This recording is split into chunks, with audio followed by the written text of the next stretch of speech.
I've been asked about stretch marks, and as against sort of cellulite, we're not going to go there with that. I've got an idea, but we'll come back to it. But stretch marks is something that I think I would like to explore and get to fully understand it. But I'm looking at certain structures that we see in dissection. I think we can start to understand a little bit more about how these stretch marks might get there. So you may have heard me talk about adipose tissue and the fact that adipocytes, fat cells in the human body, don't proliferate, as in proliferation, as in get more of. So you don't get more fat cells as you get fatter. The number of fat cells that you have as an adult are pretty static. That's it. So once you get to adulthood, that's it for your fat cells. However, obviously you understand that if you go out and you eat a huge amount of food every day for a period of time, then you're going to get fatter. And that's really important. That's our sort of biological imperative, if you like. If we were feast or famine, if it was winter coming up, we would want to lay in the stores, kill a mammoth or whatever it might happen to be, and eat that, and then store ourselves up in order to be able to sort of maybe last a bit longer. So it's important that we can take on as much energy as we need to at any point in time. So generally speaking, there is a hormone that's stored within our adipose tissue that's called leptin, and leptin is a hormone that triggers us to feel full. It's the hormone of satiety. It says you've had enough, stop eating, and we can switch that off quite easily. An all-you-can-eat Chinese buffet would do it for me, but we can switch that off and turn it down, and we can moderate that. And it's important that we do because if we do need to eat in order to be able to fill ourselves up for a long period of time, this is important. But the thing is this about fat cells is that if they're going to expand, rather than necessarily just get more of them, this is what's going to happen to them.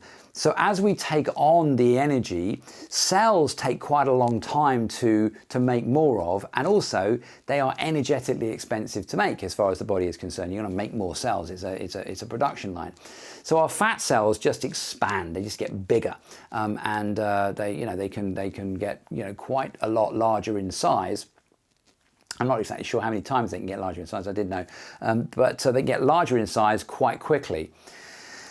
Now the thing about adipose cells, adipocytes, is that they don't just float around. They have to be held in place, and they have to be contained within a network, a scaffold, if you like, that's going to keep them there. Much like if you pour a cup of coffee, you don't just pour the coffee out. You have to have something to keep it in, which is a cup.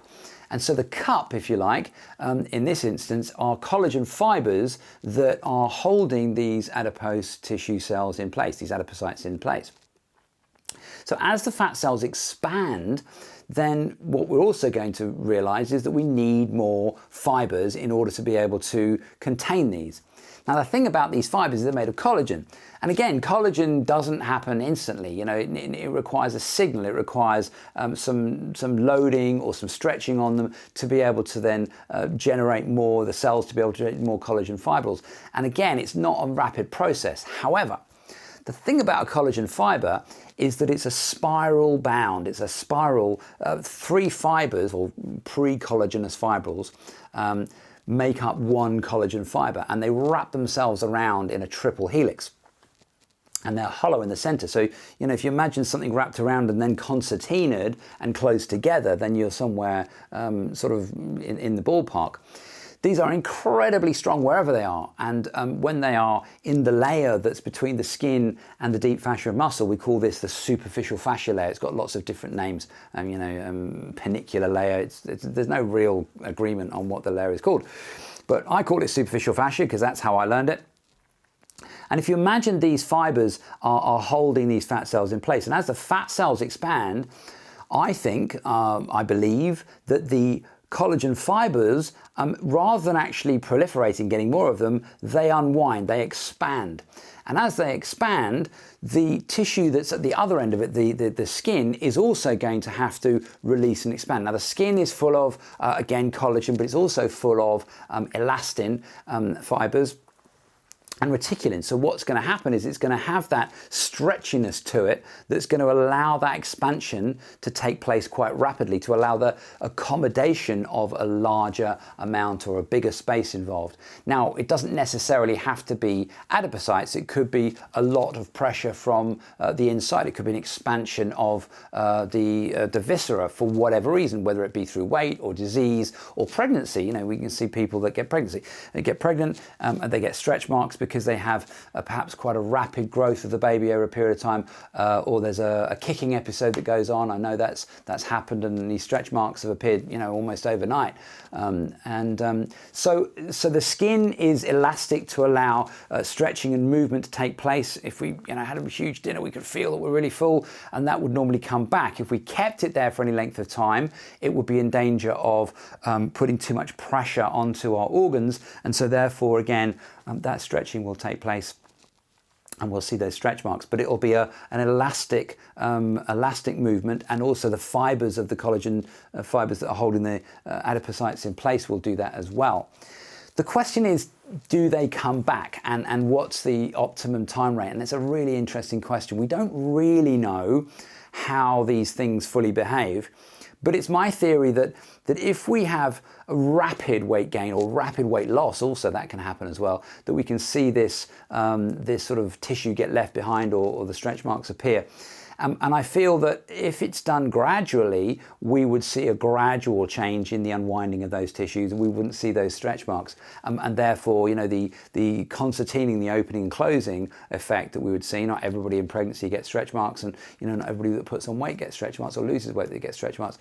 So, you know, I think it is dependent on the rapidity of it, the speed of it that it happens, and that if it happens gradually and slowly, we probably won't see it.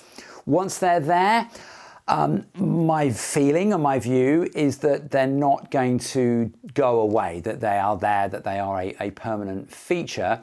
Obviously, if there is continued reduction in the volume of the tissue that's underneath it, then you might see a closing up of them if it's done slowly enough. But I think that once we've got that, it's a kind of like a scarring effect, that you've got a sort of an emergency material that's been laid down in order to deal with this, you know, this rapid change. It's an important and needed function, because if it wasn't elastic and it didn't expand like that, then it would just tear and rip in two. And so therefore it's happened quickly to accommodate something, and it wouldn't normally do it. So the sort of the reserve layers, if you like, within the skin. So once they're there, no, I don't think they're going to be able to be taken away. I think one can improve with muscle tone the way that they, you know, look, and the way that people feel about them as well. You know, in terms of pregnancy, I think, you know, they're a visible sign of the miracle of a woman carrying a birth. So it's something that I think is incredible to see. You know, it's like, wow, a baby was in there. So it's amazing. But I know not everybody feels great about them. But that's how I think they get there. We don't know. We don't know fully the story of it, and it's a potentially exciting research subject to look at the behaviour of collagen fibres when they're under pressure from inside to out. So watch this space. I might undertake the research if I can find somebody to help me answer the questions. I don't know who to ask the questions. Every time I ask the cellular people, they go, oh, no, it's more of a molecular biology, and the molecular biologists send me off the cellular people, and then we have you know, shear strain people. So it's not really anybody wants to think that it's theirs. So interesting. There might be a specialty subject out there waiting to be developed. So watch this space. But that's stretch marks as much as I know. So join in the conversation. I don't know everything I'm saying. Is it right? Is it wrong? Please leave your comments. What do you think? Am I on to something? Do you know something more about this? Leave your comments. Ask your questions. Is there anything I've missed? And please subscribe. Share it widely. Let's get the conversation going. And you know, let's see if we can find a way of understanding them. And once we can understand these things, then we can also you know, deal with these things a little bit better. So please do leave me your comments, ask me your questions, and I look forward to seeing you next time. Bye for now.